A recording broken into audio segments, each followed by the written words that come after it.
September 11th, 2001. I stood in front of 15 brand new firefighter recruits in my new role as the Division Chief of Training for the City of Kenosha, Wisconsin Fire Department. On the sixth day of training, a firefighter came into the classroom to tell us about the first plane hitting the World Trade Center. Thinking this was a good real-life lesson about emergency operations, we crowded into a small TV room and witnessed the second plane hit. We watched in horror as the first tower fell, and our battalion chief said, "Gentlemen, you have just witnessed at least 100 firefighters die." The horror we witnessed was a harsh reality check for those new firefighters, as well as for the rest of our department and our country. I saw the fear in those recruits' eyes, and I'm sure they could sense it in mine as well. Back then, the phrase "never forget" was coined and vowed by the country. But alas, time goes by, and many have forgotten.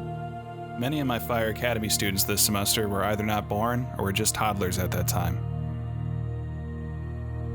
I have not forgotten, and I will never forget.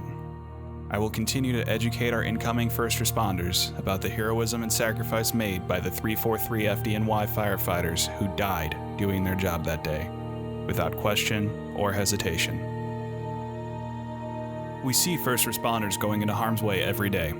My former department has been dealing with the recent riots in Kenosha, but they do it because they are dedicated to serving their community. Remember the sacrifice made by the 343 19 years ago, and appreciate those who currently serve, regardless of the dangers they face. Peter Silva Jr., Fire Academy instructor.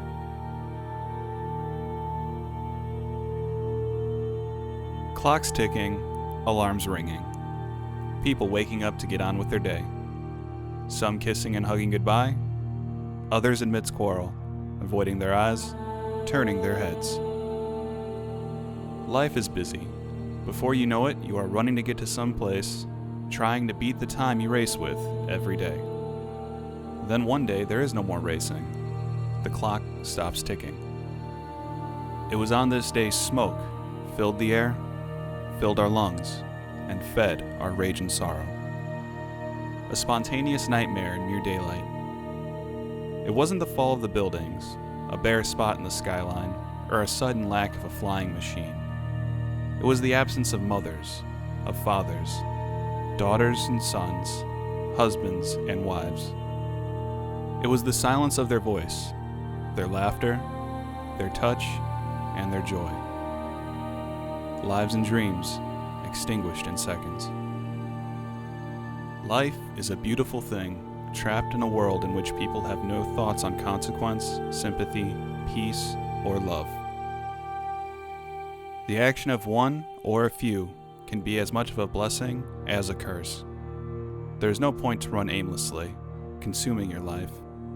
At some point, with no notice given, with no time to make changes, it becomes clear that it was more important to be kind to others and to love wholeheartedly. Amy Gonzalez, Madison College student.